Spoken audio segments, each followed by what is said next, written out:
저와 여러분을 포함한 모든 인류는 700m 갱도 속에 갇힌 칠레의 광부들처럼 스스로의 힘으로는 헤어나올 수도 없고 자신을 구원할 수도 없는 상태였습니다. 오로지 위로부터 임하는 하나님의 은혜 외에는 다른 방법이 없는 그때에 우리를 구원하시기 위한 하나님의 의가 드러났습니다. 지난주일 본문이죠. 22절 다시 읽어보겠습니다. 시작. 하나님의 의는 예수 그리스도를 믿는 믿음으로 인해 믿는 모든 사람에게 주어집니다. 거기에는 차별이 없습니다. 아멘. 예수 그리스도를 믿는 모든 사람들에게 하나님의 의가 드러나게 되었다는 겁니다. 거기에는 어떤 차별도 존재하지 않습니다. 오직 한 가지 믿음만 요구할 뿐입니다. 그러면 우리가 무엇을 믿어야 할까요? 25절에 나오지요. 같이 읽겠습니다. 하나님께서는 이 예수를 속죄 제물로 내어주셨습니다. 의롭게 되는 것은 예수의 피를 믿음으로써 이루어집니다. 아멘. 우리의 죄를 우리 스스로 감당할 수 없을 때 예수 그리스도께서 십자가에서 대속의 은혜를 베풀어 주심으로, 우리 대신 지불하심으로, 그 죄값을 담당하심으로 그리스도를 믿는 모든 사람들에게 하나님의 의가 임하게 되었다는 겁니다. 그것을 우리는 지난 주일에 놀라운 교환이다, 원더풀 익스체인지라 그렇게 묵상을 했습니다.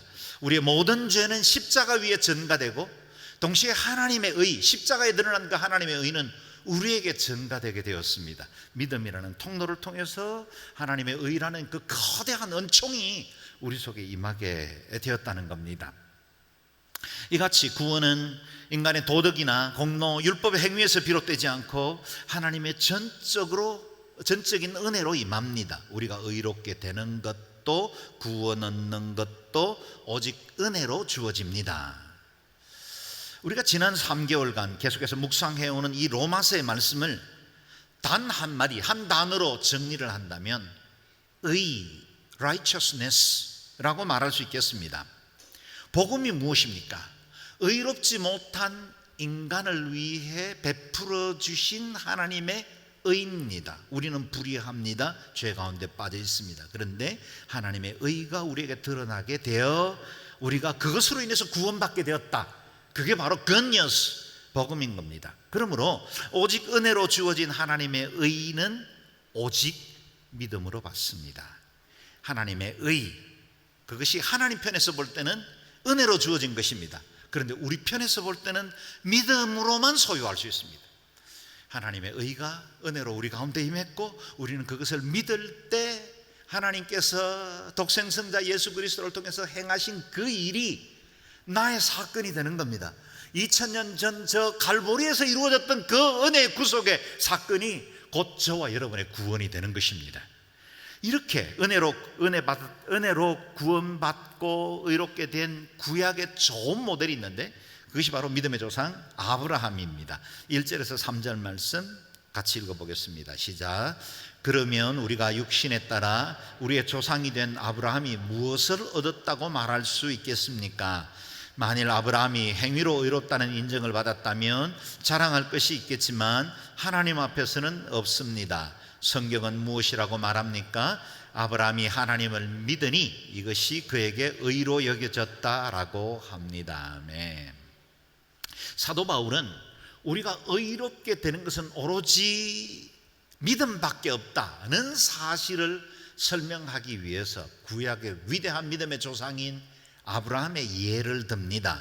육신에 따라 우리의 조상이 된 아브라함이 무엇을 얻었다고 말할 수 있겠습니까? 우리 아브라함이 무엇을 얻었을까요? 하나님 앞에 의롭다고 인정받는 은혜를 받았다는 겁니다. 아브라함은 율법의 행위나 할례로 의로워진 것이 아닙니다. 그가 의롭게 된 것은 오직 믿음이었습니다.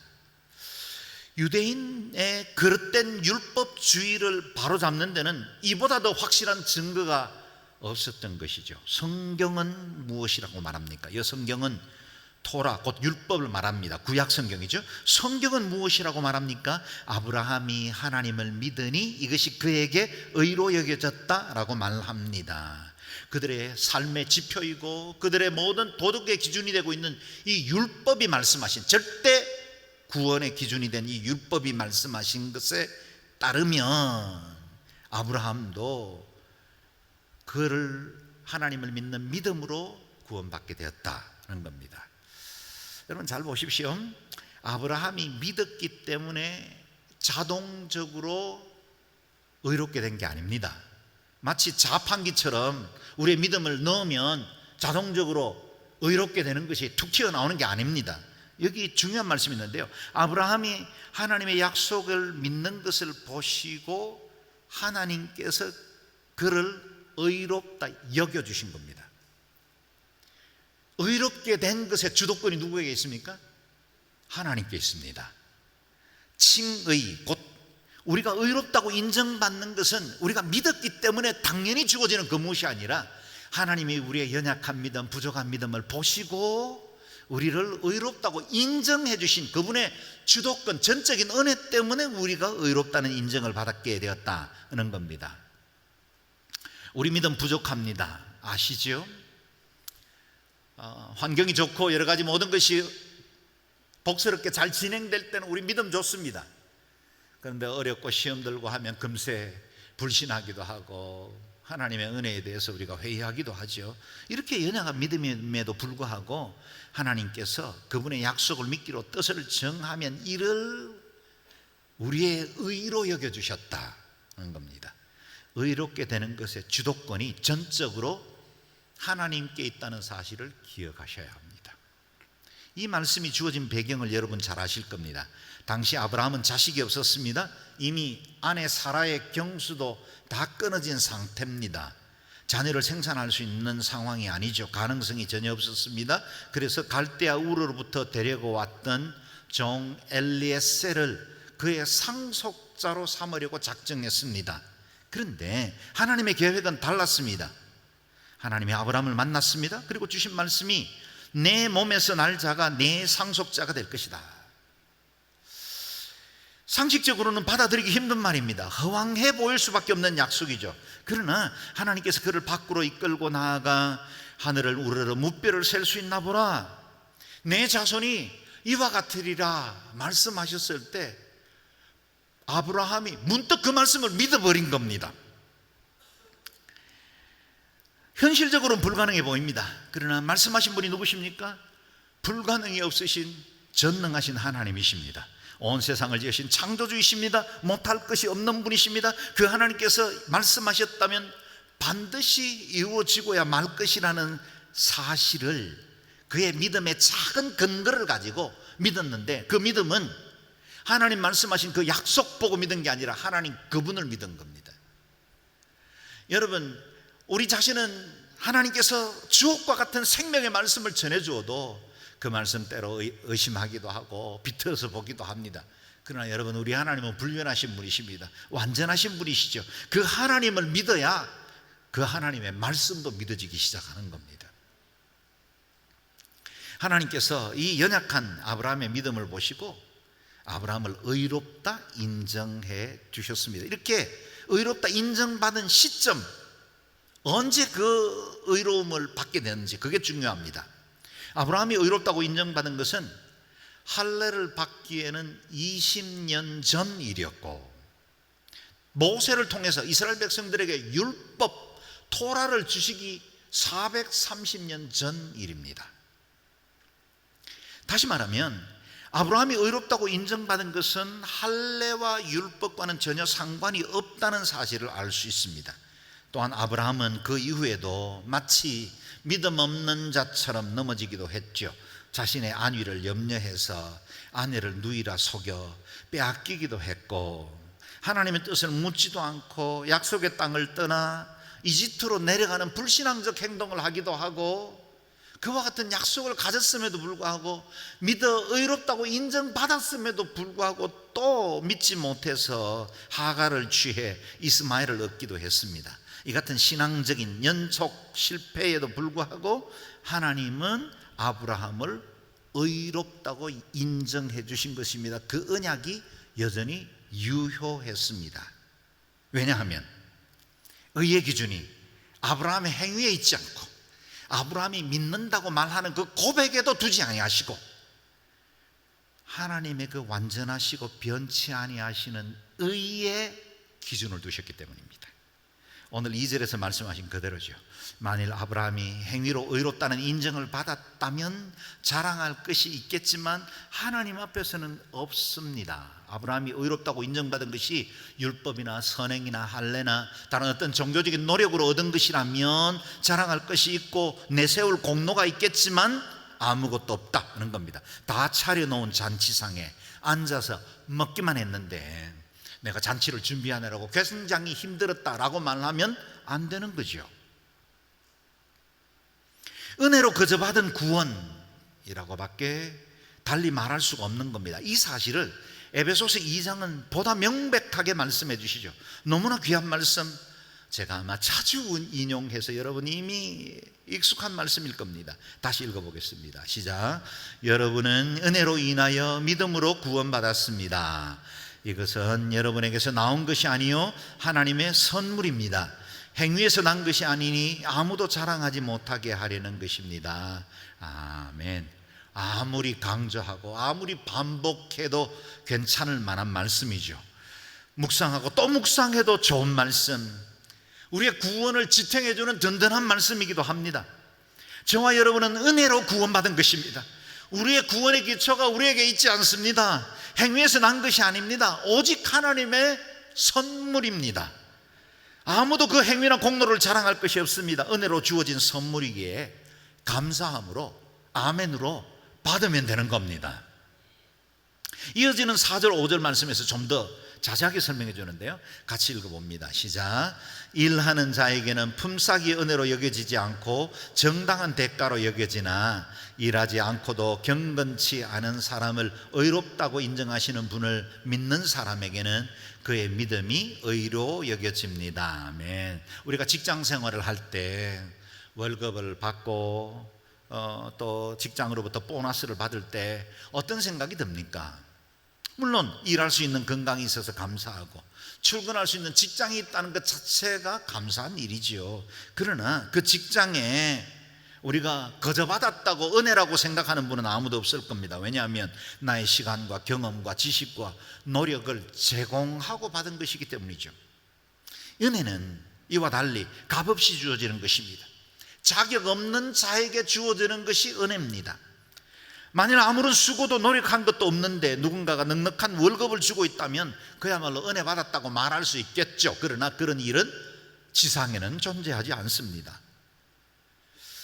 그런데 내가 아무 일도 하지 않았는데 어느 누군가가 혜택을 주고 있고 선물 공세를 하고 내게 정기적으로 월급을 넣어주고 있다면 거기에는 속임수가 있거나 아니면 불공정한 그 어떤 의도가 있기가 십상입니다. 그런데 하나님의 은혜는 다릅니다. 죄로 타락한 경건치 않은 사람을 의롭다고 인정한 것입니다. 자격이 없는 것입니다.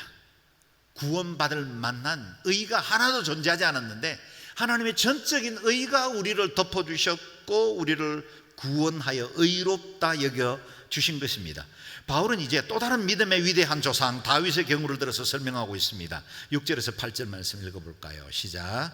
행위와 상관없이 하나님께 의롭다고 인정받는 사람의 복에 대해 다윗도 이렇게 말합니다. 주께서 불법을 용서하시고 죄를 덮어주시는 사람은 복이 있고 주께서 그 죄를 인정치 않으실 사람은 복이 있다며. 이 본문은 시편 32편으로부터 인용한 것입니다. 다윗은 자신이 지은 죄를 통회하고 하나님께로부터 용서의 은총을 받은 이후에 이와 같은 시편을 통해서 하나님의 은혜를 노래한 것입니다. 다윗이 왕국의 번영에 도취되어 있던 그때에 밧세바를 취하고 밧세바의 남편 우리아를 의도적으로 전쟁한 가운데로 몰아넣어 죽이는 파렴치한 죄를 저질렀습니다. 도덕적으로도 악입니다. 물론 하나님 앞에 더 큰 죄를 지은 것입니다. 모든 것을 살피시고 아시는 하나님이 그 죄를 모를 리가 있겠습니까? 선지자 나단을 보내 왕의 죄를 꾸짖습니다. 음지에서 지은 완전 범죄일 줄 알았던 그 악이 백주에 드러나게 되자 그제서야 다윗은 자신의 죄를 회개하며 침상을 눈물로 적시며 통회 자복합니다. 다윗이 지은 죄를 시인하기 전까지 그는 멀쩡하게 살아가는 것 같지만 그 마음속에 얼마나 죄로 인해서 고통스러웠는지를 표현한 것이 3절과 4절에 나오는데요. 먼저 3절을 보면 내가 죄를 고백하지 않고 온종일 신음할 때 내 뼈들이 다 녹아내렸습니다. 이어지는 4절에는요, 밤낮으로 주의 손이 나를 짓누르시니 한여름 떼약볕에 있는 것처럼 내 원기가 다 빠져버렸습니다. 죄가 짓누르는 그 압박에 신음하고 있었다는 겁니다. 여러분, 많은 사람들의 일그러진 인성이나 아니면 깊은 상처, 그리고 그릇된 인격적인 어떤 태도에는 죄 문제가 도사리기가 쉽습니다. 해결되지 못한 죄가 우리를 압박합니다. 죄는 품고 있으면 마치 불과 같아서 내 영혼과 몸을 상하게 만듭니다. 죄는 독입니다. 오래 방치하면 내 영혼을 서서히 망가뜨리고 무너지게 만들고 결국에는 죽음에로 이르게 합니다. 빨리 벗어버려야 합니다. 여러분 기억하십시오. 죄는 스스로 자기의 힘으로는 결코 해결할 수 없습니다. 어떤 사람들과의 관계 안에서 이루어졌다 할지라도 그 사람을 찾아간다고 해서 죄의 문제는 해결되지 않습니다. 물론 그런 과정이 필요하지만 그것 자체가 죄의 근본을 해결할 수는 없습니다. 죄는 하나님의 은혜 앞으로 가져가야만 해결됩니다. 다윗이 죄를 인정하고 범죄를 고백하게 되었을 때 비로소 용서가 임했고 자유가 주어진 것입니다. 죄책에서 벗어나면서 고백한 것이 오늘 본문의 말씀이었죠. 같이 다시 한번 읽어봅니다. 시작. 주께서 불법을 용서하시고 죄를 덮어주시는 사람은 복이 있고 주께서 그 죄를 인정치 않으실 사람은 복이 있다. 아멘. 여러분, 이 복된 사람이 누구인지를 잘 보십시오. 정말 복된 사람은 죄와 허물로부터 자유를 얻은 사람이고 죄가 없지는 않았는데 그 죄 없음으로 인정된 사람들이다는 거예요. 그러고 보면 저와 여러분은 얼마나 복받은 사람들이에요. 우리가 죄가 없지 않죠. 여전히 허물과 부족한 것들이 많습니다. 그럼에도 불구하고 하나님이 죄 없다 인정받았습니다. 그게 진정한 우리의 복입니다. 다른 건 조금 부족해도 괜찮고 사람들 부러워할 만한 복 못 받아도 괜찮습니다. 우리는 가장 중요한 복을 받은 사람들입니다. 그렇다면 다윗이 죄를 인정할 때 그 죄가 완전히 사라졌습니까? 아닙니다. 덮어주신 것입니다. 그의 허물, 그의 악이 완전히 없어졌습니까? 아닙니다. 분명히 그의 죄 악은 남아 있었는데 죄 없다고 인정해 준 것입니다. 그래서 동이 서에서 먼 것 같이 우리의 죄과를 멀리 이동시키신 겁니다. 여러분, 죄를 죄로 인정하지 않는 이 은혜는 하나님의 사랑 아니고는 주어지지가 않습니다. 우리가 여전히 죄가 있고 부족하고 옛 정과 욕심의 지배를 받고 있는 사람인데 하나님께서 그분의 의로 십자가의 구속의 은총으로 우리를 덮어주신 거예요. 그래서 하나님이 보실 때는 그리스도 십자가만 보이는 거예요. 우리의 죄와 허물이 보이지 않고. 이것을 우리는 칭의 justification이라고 부릅니다. 의롭다고 여겨주신 것입니다. 그 주도권이 하나님께 있습니다. 하나님이 그리 행하신 것입니다. 우리 역시 살다 보면 의롭다고 인정받은 이후에도 예수 믿고 거듭나 회심한 이후에도 넘어지기도 하고 실패하기도 합니다. 그러나 우리를 선택하신 하나님의 은혜는 결코 취소되지 않습니다. 우리가 하나님의 자녀가 된 것은 내 감정이나 행위나 상황에 기초를 둔 것이 아니죠. 죄송하지만 여러분, 잘나서 구원받은 거 아닙니다. 성실하고 도덕적이고 성품이 좋아서 의롭다고 인정받은 것도 아닙니다. 그동안 교회에서 열심히 섬기고 모태신자이고 충성스러워서 얻은 구원도 아닙니다. 전적으로 하나님의 은혜입니다. 전적인 하나님의 선택하심과 그분의 선하심이 우리에게 드러났기 때문에 저와 여러분이 하나님의 자녀가 되어 구원받게 된 것입니다. 그렇다면 나의 구원을 흔들려는 그 어떤 악한 자의 미혹과 협박에도 흔들리지 않는 것이 마땅합니다. 저와 여러분 은혜 받았죠? 그 은혜로 구원받은 겁니다. 에베소서 1장의 위대한 선언을 여러분의 구원의 보증서로 삼으십시오. 4절 5절인데요 같이 읽어봅니다. 시작. 하나님은 세상이 창조되기 전에 그리스도 안에서 우리를 선택하셔서 사랑 가운데 그 앞에 거룩하고 흠이 없게 하셨습니다. 하나님은 그분의 기뻐하시는 뜻을 따라 우리를 예정하셔서 예수 그리스도로 말미암아 하나님의 양자가 되게 하셨습니다. 아멘. 보십시오. 우리의 선택이 언제 이루어졌습니까? 창조전이라 그랬어요. 우리 어머니의 모태에서 작은 두 세포가 만나서 한 인간이 조성되기도 전에 하나님은 우리를 아셨어요. 사랑하셨어요. 선택하셨어요. 그리고 우리를 구원하신 것입니다. 우리를 예정하셔서 하나님의 양자 곧 자녀되게 하셨습니다. 누가 하신 것입니까? 하나님이 하신 것입니다. 내 의지로 어느 날 누군가의 복음 전도를 받고 성경을 읽다 보니 그런가 하여 예수를 믿게 된 것은 과정적인 것일 뿐이지 그것이 우리의 구원이 아니라는 겁니다. 우리가 예수 믿어 구원받고 이 자리에서 하나님의 은혜를 누릴 수 있는 축복의 근거는 하나님의 예정하심과 사랑하심과 선택과 구원하심에 있는 줄로 믿습니다. 하나님은 그분의 기쁘신 뜻을 따라 우리를 예정하셨다고 말씀하십니다. 구원받은 자로 예정된 건 우리의 의지가 아니라 하나님의 기쁘신 뜻에 따른 겁니다.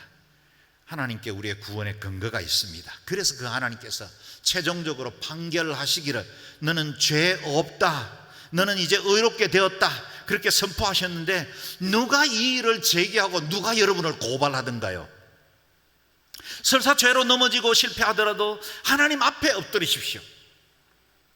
사탄이 우리가 지은 죄의 목록을 들고 와서 그리고 여전히 또 넘어질 수 있는 그 죄성, 그 가능성을 근거로 들면서 우리를 고발하고 송사하더라도 흔들리지 마십시오. 이런 속삭임 혹시 들어본 적 있습니까? 너 뻔뻔하다, 지은 죄를 생각해봐라, 그리고 또 넘어질 것이 뻔한데 은혜 받은 척 예배드리고 있구나. 가끔씩 우리의 마음속에 들려오는 소리들 아니에요? 우리의 죄의 성향을 계속해서 고발하면서 구원을 흔들려고 합니다. 마귀의 계략은 목표가 분명합니다. 우리를 하나님으로부터 멀어지게 만드는 겁니다. 수치와 죄책감을 동원해서 하나님 앞에 나오지 못하게 만드는 겁니다. 여러분, 이 말씀을 오해 없으시길 바랍니다. 이것이 우리가 반복적으로 죄를 지어도 괜찮다는 여지를 주려는 것이 아닙니다. 만약 우리가 예수 그리스도의 자녀가 분명하고 하나님의 사람인데도 불구하고 반복적으로 그 죄에 넘어진다면 그건 하나님께서 그냥 눈 감지 않습니다. 죄를 미워하시는 하나님이십니다. 판결하십니다. 제가 지금 말하고 있는 건 하나님의 은혜가 얼마나 큰지를 여러분이 알게 되기를 원합니다. 하나님의 자비는 사람들의 생각 그 수준과는 다릅니다. 태평양에 검은 잉크병 몇 개를 풀어놓는다고 해서 바다가 검은 물로 바뀔까요? 우리의 모든 죄와 허물을 용서하고 받아들이시기에 충분할 만큼 그분의 인자와 사랑은 크고 위대합니다. 그 하나님을 믿으세요. 나나 환경이나 신앙 공동체를 보지 말고 그 하나님을 바라보세요. 그 어떤 것, 하늘이나 땅에 속한 그 무엇도 우리를 그리스도의 사랑에서 끊을 수가 없을 겁니다. 인류의 모든 죄를 받아들이기도 남는 충분한 사랑이 저와 여러분을 선택하셨습니다. 그러므로 아무도 그 무엇도 우리의 구원을 흔들 수 없습니다. 저와 여러분의 구원은 하나님께서 주도하신 것이기 때문입니다. 우리가 읽었던 에베소서 1장 이어지는 6절에 이런 선택하신 이유를 말씀하고 있는데요, 같이 읽어보겠습니다. 시작.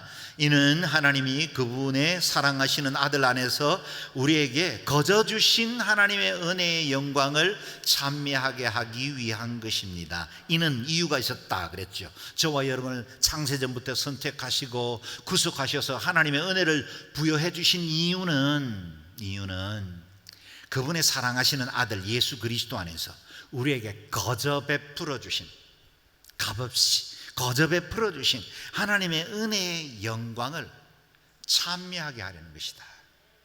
저와 여러분이 구원받는 일에 해야 할 역할이 뭘까요? 첫 번째는 예수 그리스도를 나의 구주로 믿는데 하나님이 베풀어 주신 그 은혜를 그냥 믿음으로 받아들이는 겁니다. accept 하는 거예요. accept. 그냥 받아들이면 됩니다. 그리고 난 다음에 이 놀라운 은혜가 임한 것에 대해서 하나님을 찬미하면 됩니다. 내가 이 백성을 내가 이 백성을 지었나니 이들은 나의 찬송을 부르게 하려 함이라. 하나님 앞에 찬양하면 됩니다. 우리가 받은 은혜가 얼마나 큰지, 우리가 받은 이 구원의 은총이 얼마나 놀라운 것인지 하나님 감사합니다. 찬양합니다. 이게 유일한 우리의 역할입니다. 여러분, 하나님의 은혜로 말미암는 구원, 이신칭의에 대해서 그 무엇을 보태거나 빼려고 하는 어떤 거짓에 대해서도 단호하게 거절하십시오. 그리고 이 사실만 굳게 붙드십시오. 하나님께서 예수 그리스도 안에서 우리를 의롭다고 인정해 주셨습니다. 아멘.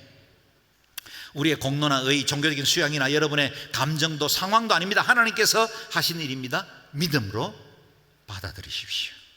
그 누구도 그 무엇도 우리의 구원을 흔들지 못하게 하십시오. 바울은 다시 아브라함의 예로 돌아가서 이신칭의에 관한 말씀을 해주십니다. 9절에서 10절 말씀 읽겠습니다. 시작. 그러면 이 복은 할례 받은 사람에게만 내리는 것입니까? 아니면 할례 받지 않은 사람에게도 내리는 것입니까? 우리가 말하기를 아브라함이 하나님을 믿으니 이것이 그에게 의로 여겨졌다라고 했습니다. 그러면 이것이 어떻게 의로 여겨졌습니까? 그가 할례를 받은 때입니까? 아니면 할례를 받지 않은 때입니까? 할례를 받은 때가 아니라 할례를 받지 않은 때입니다. 우리가 믿음으로 의롭게 되는 이 복은 어떤 조건도 없습니다. 할례 받은 자에게도 믿음으로 구원을 받습니다. 할례 받지 못한 사람도 믿음으로만 구원받을 수 있습니다. 아브라함이 의롭게 된 것이 바로 할례 받기 이전에 주어진 것이기 때문에 그것을 확정해주고 있다는 겁니다. 다시 말해 아브라함이 믿음의 조상이 될 수 있었던 것은 이 할례의 유무와는 아무런 상관이 없다는 겁니다. 이어지는 11절 12절 말씀도 읽겠습니다. 시작. 그가 할례의 표를 받은 것은 할례를 받지 않은 때에 얻은 믿음의 의를 확정하는 것이었습니다.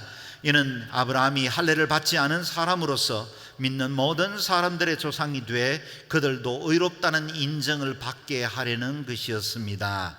그는 또한 할례 받은 사람의 조상이 됐습니다. 곧 할례를 받았을 뿐 아니라 우리 조상 아브라함이 할례를 받지 않은 때에 가졌던 믿음의 자취를 따르는 사람들의 조상이 됐습니다. 아멘. 아브라함이 의롭다고 인정을 받고 믿음의 조상으로 세워진 것은 할례를 받기 전에 이루어진 것이다는 겁니다. 그래서 아브라함은 할례가 없는 이방인들에게도 믿음의 조상이 되었습니다. 왜요? 할례 받기 전에 이미 구원을 받고 믿음으로 의롭다고 인정을 받았기 때문이죠. 또한 아브라함은 유대인들에게도 조상이 되었습니다. 할례 받은 이들의 후예이기 때문입니다. 이와 같은 분명한 진리가 있었는데도 불구하고 율법과 할례를 구원의 조건으로 가르치던 이들이 초대교회에 많이 있었다는 겁니다. 유대주의자라 부르는 거짓 교사들입니다. 그들은 예수님을 믿어도 할례를 받아야 구원받을 수 있다고 주장해 왔습니다. 그것이 로마 교회까지 침투된 거짓 사상들이었습니다. 사도행전 15장에 보면 그들의 주장이 어떻게 드러났는지를 알 수 있는데요. 같이 읽어봅니다. 시작. 유대에서 몇몇 사람들이 안디옥으로 내려와 형제들을 가르쳤는데 모세가 가르친 관례를 따라 할례를 받지 않으면 구원을 받지 못한다라고 했습니다. 모세가 말한 대로 할례를 받지 않으면 구원을 받지 못한다라고 하는 사람들이 있었다. 그들이 바로 갈라디아 교회에 가만히 들어온 거짓 교사들이었습니다. 유대주의자들, 그들은 사도 바울이 전도하고 복음을 전해서 교회를 개척하고 어느 정도 성도가 생기면 그 뒤를 따라 들어와서 자신들은 예루살렘에서 온 정통들이기 때문에 우리 말을 들으라, 사도 바울이 가르친 건 모순이 있다라고 말하며 교회를 어지럽히고 있었다는 겁니다. 지금 떠돌아다니는 이단들의 행태와 비슷합니다. 안 믿는 사람들에게 복음을 전하는 게 아니라 주로 기성교회, 성도들을 찾아가서 그들에게 엉뚱한 이야기를 하면서 복음을 왜곡시키려는 거짓들이 오늘도 우리 주변에 너무나 많죠. 안타까운 일입니다. 고린도 교회도 로마 교회도 이들의 영향을 받고 있는 성도들이 있었다는 겁니다. 이 때문에 바울은 믿음으로만 의롭게 되는 것이 할례와는 아무런 상관이 없다는 사실을 다윗이나 아브라함의 예를 들어서 설명하고 있는 겁니다. 그렇다면 아브라함이 믿음으로 의롭게 된 이후에 이미 의롭다 인정을 받았는데 왜 할례를 받아야 했을까요? 하는 질문이 남습니다. 오늘 본문에 그가 할례의 표를 받은 것은 할례를 받지 않은 때에 얻은 믿음의 의를 확정하는 것이다 그랬습니다. 믿음으로 이미 의롭게 되었습니다. 그런데 그 사실을 확정하는 것이 할례였다는 겁니다. 이 원리에 따라 오늘 우리가 행하는 세례를 이해하시면 됩니다. 여러분께 물어보겠습니다. 여러분이 받은 세례는 여러분의 구원을 보장해 줍니까? 죄송하지만 아닙니다. 세례는 여러분이 예수 믿어 구원받은 사실을 신앙의 공동체 앞에서 공식적으로 인치는 예식입니다. 결혼식과 비슷한 원리죠. 두 남녀가 서로 사랑합니다. 평생을 함께 하기로 이미 결정했어요. 그리고 난 이후에 결혼식이라는 공식 예식을 통해 부부로 인정받는 것과 같은 것입니다. 물세례 너무나 중요합니다. 만약 예수님을 믿고 있고 신앙생활을 하면서도 세례받지 않은 분이 있다면 꼭 세례 받으세요. 중요합니다. 그러나 그 세례가 구원을 보증하지는 않습니다. 군대에서 초코파이 때문에 받은 세례가 구원을 보증해 주진 않아요. 그러므로 구원의 확신을 얻고 세례를 받을 수도 있고 세례를 받은 후에 구원의 확신을 가질 수도 있습니다. 순서는 다를 수 있지만 이 두 가지는 깊이 서로 연관되어 있지만 그러나 그것이 보증은 아닙니다. 칭의의 유일한 조건은 믿음입니다. 오직 믿음으로만 의롭게 됩니다. 사랑하는 여러분, 제가 오늘 여러분에게 우리 가운데는 믿음의 여러 상태 정말 신실하게 변함없이 믿어오신 분들도 있겠고 아직 믿음으로 온전치 못한 분들도 있겠습니다. 제가 여러분의 믿음을 점검하려고 합니다. 제가 묻거든 아멘으로 답하시되 그것이 회중들 때문에 하는 게 아니라 여러분의 진심에서 고백된 믿음이 되기를 바랍니다. 여러분은 하나님께서 여러분을 사랑하시고 예정해 주셨다는 사실을 믿으십니까? 아멘. 여러분은 하나님께서 예수 그리스도의 십자가를 통해서 여러분의 죄를 정결케 하신 것을 믿으십니까? 여러분은 예수 그리스도 외에는 그 어디에도 구원받을 길이 없음을 시인하고 그리스도만 유일한 여러분의 구주로 믿으십니까? 아멘. 마지막으로 묻습니다. 여러분은 오늘 이 밤에 생명을 거두어 가신다 할지라도 천국에서 하나님과 영원히 살 것을 믿으십니까? 아멘. 여러분에게 임한 구원을 축하합니다. 서로를 격려하고 축복하는 박수로 해주시기 바랍니다. 다 함께 자리에 일어서십시오. 이 시간에 여러분이 아멘으로 고백했던 그 고백이 여러분의 고백이 될 수 있도록 가슴에 손을 얹으십시오. 그리고 하나님, 제가 고백한 그대로 일평생 주님 한 분만 의지하며 살겠습니다. 우리의 믿음을 미혹하고 넘어뜨리려고 하는 어떤 세력 앞에서도 흔들리지 않겠습니다. 이전에 지은 죄도 혹 내가 넘어져서 쓰러질 그 어떤 죄들도 나의 구원, 이것을 흔들지 못하도록 믿음 위에 견고히 설 수 있도록 은혜를 베풀어 주십시오. 특별히 오늘 이 자리에 그동안 온전히 예수 그리스도를 믿지 못한 분이 있다면 여러분의 입술로 고백하십시오. 조금 전에 물었던 그 질문 그대로 하나님, 예수 그리스도가 나의 유일한 구주인 줄로 믿습니다. 그 주님, 그 은혜 우리가 그대로 받아들이겠습니다. 저는 아직도 믿음이 부족하기도 하고 성경 지식도 충분하지 않지만 예수 그리스도 한 분만 믿음으로 우리에게 주신 그 베풀어 주신 은혜를 받아들이겠습니다. 이와 같이 믿음으로 함께 고백하고 우리 주변에 아직도 예수 믿지 않는 사람이 있다면 위해서 기도합시다. 그리고 우리 주변에 이단 사슬에 흔들리면서 믿음에 바로 서지 못한 사람이 있다면, 우리 가족이 있다면 이 시간에 주여 그들을 불쌍히 여기시고 진리 가운데 바로 서게 하여 주옵소서. 통성으로 기도하겠습니다.